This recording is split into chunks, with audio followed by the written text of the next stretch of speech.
I think there's two really dangerous myths on nutrition. And the first one is that saturated fat is bad for the heart.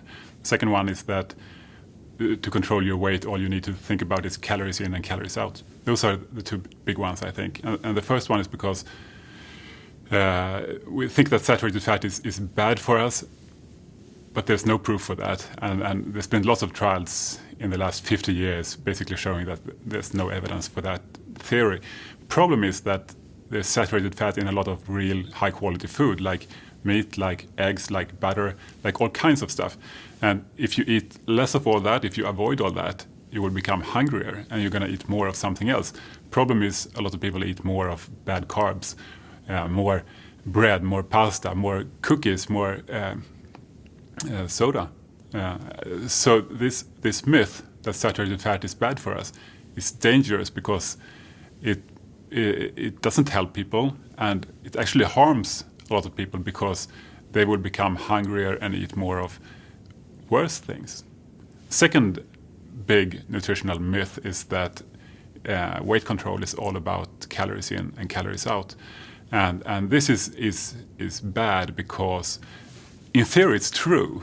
You know, you need to consume fewer calories than you eat if you're losing weight, obviously. But this idea, this advice works very badly in real life because eating less than you want means you will need to be hungry. And then you're hungry and you're still going to have to get out and exercise. It's going to make you tired and feel miserable and give up.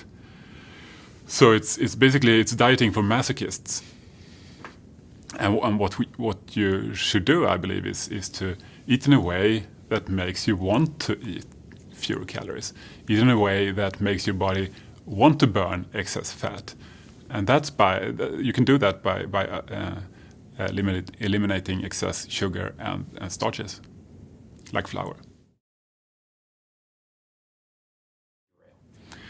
Oh, I think there's two big things that sort of started this obesity epidemic and this epidemic of diabetes, and that is the rise of processed foods and the fear of fat. And they sort of play into each other because if you avoid fat, you need to, if you're processing food and you're taking away the fat, it tastes like crap. And then you have to add often more sugar to make up for it. And so you have people avoiding fat and eating more sugar or easily processed carbs, making people hungrier, making them eat more, giving them obesity and diabetes in the long run. Well, it's a big question. I mean, I've always been interested in diet and health. And I think I read back in 2002, this is a couple of years after I left med school and started working as a doctor, I read some books about glycemic index diets where you avoid high glycemic index carbs like sugar and flour. And this made a lot of sense to me. And then I started reading more about it, eating that kind of diet myself. And I read some work by Gary Taubes, his writings in Science and New York Times. And this really seemed so logical to me, this idea that too much easily refined and easily digested carbs and sugar could be the cause of the obesity epidemic. So I read a lot about it and I tried it on myself. I tried it on, watched my friends lose weight and my family lose weight and improve their health, and then started, seeing studies done on this, reading studies and seeing that it actually does work. So I started using it on my patients, work as a family physician. And I can see, obese people losing weight without hunger and diabetics revolutionize their health just by avoiding sugar and starch.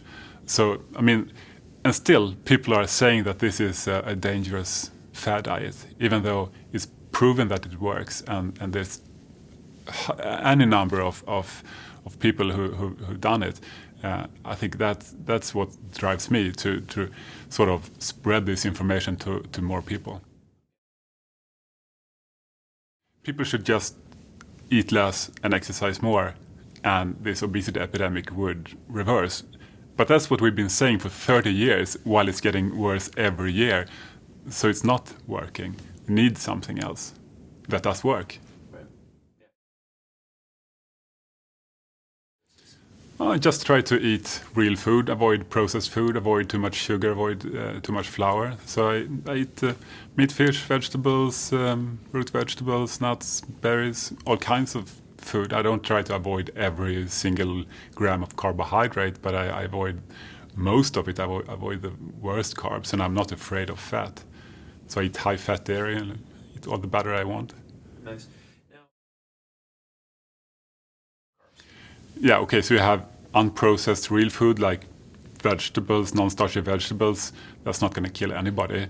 And you have the really bad carbs, which you find in like soda, which makes most people obese if they drink enough of it. And then you have all kinds of stuff in between there. But you have good carbs and you have very, very bad carbs. Yeah. So the problem is processed, easily digested carbohydrates like white flour and like pure sugar. That is the big problem. And most people can eat unprocessed real carbohydrates like root vegetables and fruit and non-starchy vegetables and all that. Most people can eat all they want. It's never going to harm them, probably, you know. But if you're diabetic, if you're very obese, if you have other kinds of health problems, you might be better off trying to avoid most of that too. There's plenty of studies showing that the Atkins diet, meaning like less than 20 grams of carbs, is an excellent treatment for that kind of health problems.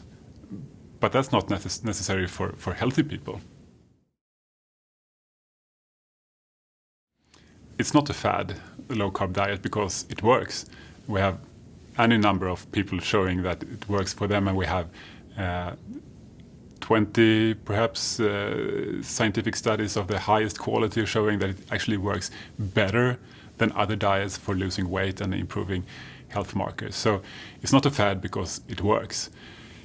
To the second question, when it comes to why are carbs suddenly dangerous, they're not suddenly dangerous. It's that we've never eaten as much processed, highly refined carbs anywhere back in human history.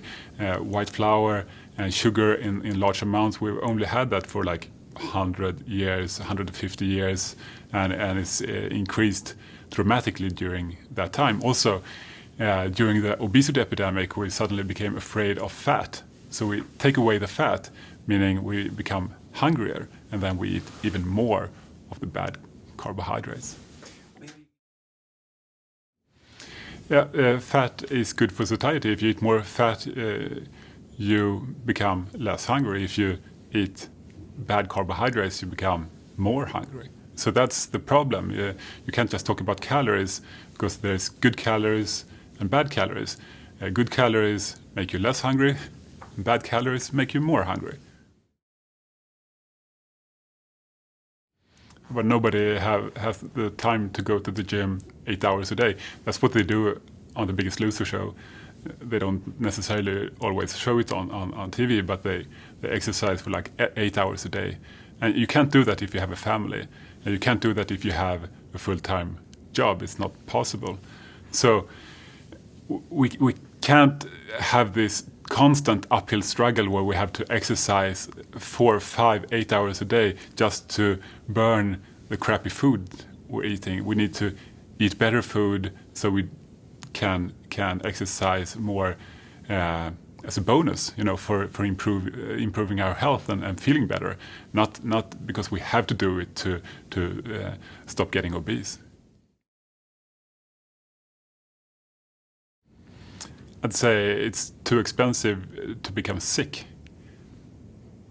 So if you spend some money on good, high-quality food, you will, I'm sure, get that investment back in improved health, less dental costs, less cost for processed foods like, you know, cookies and soda and chips. That's not free either, and eating at, you know, fast food places is not necessarily more expensive, more cheaper than buying high quality real food and cooking yourself. Okay, you save some time, but you're not going to save any money. Right. You ready for it? Ready. Never ever drink soda.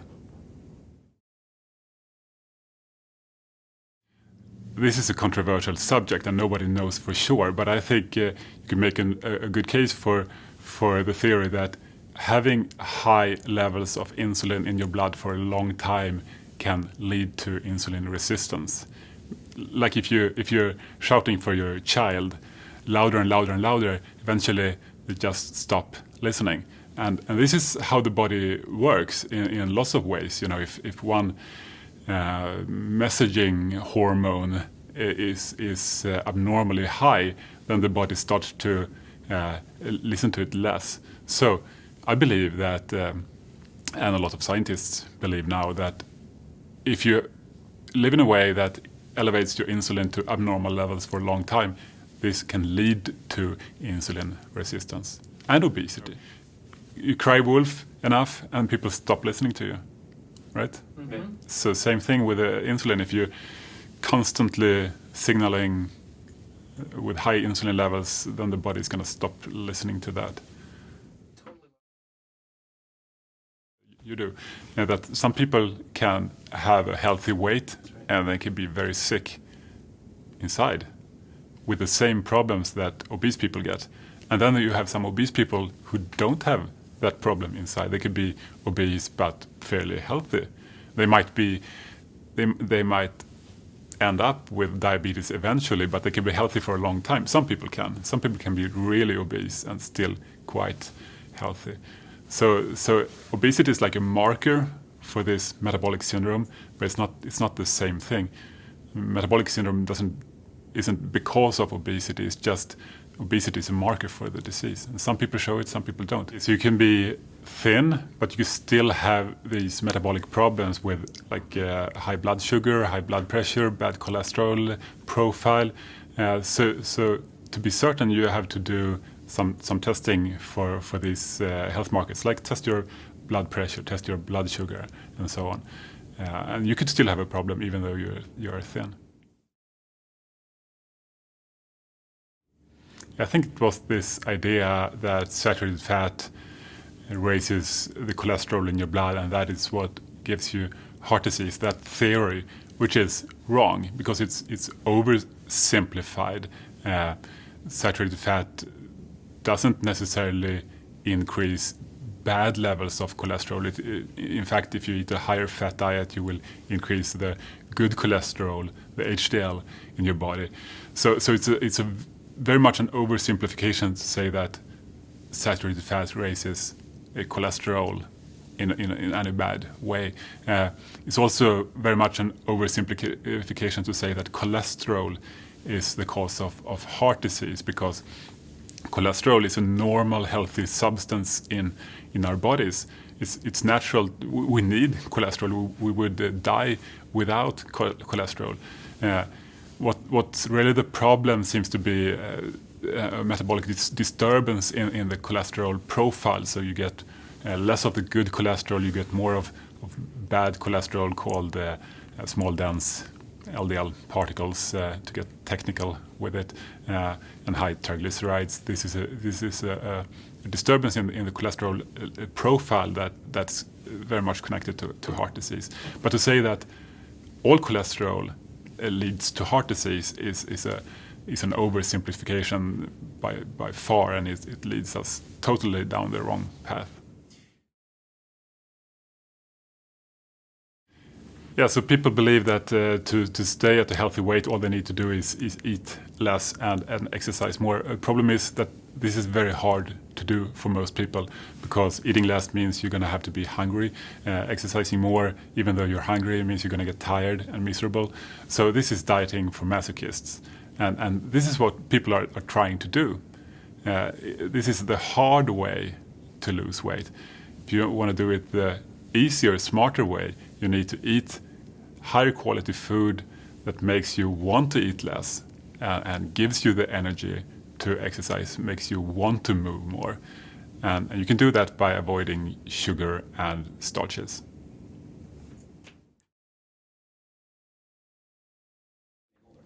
If you look at other populations that don't eat Western food, they don't get these diseases, obesity, diabetes, and heart disease as they get older. So it's not natural. It's a result of the environment in our Western culture.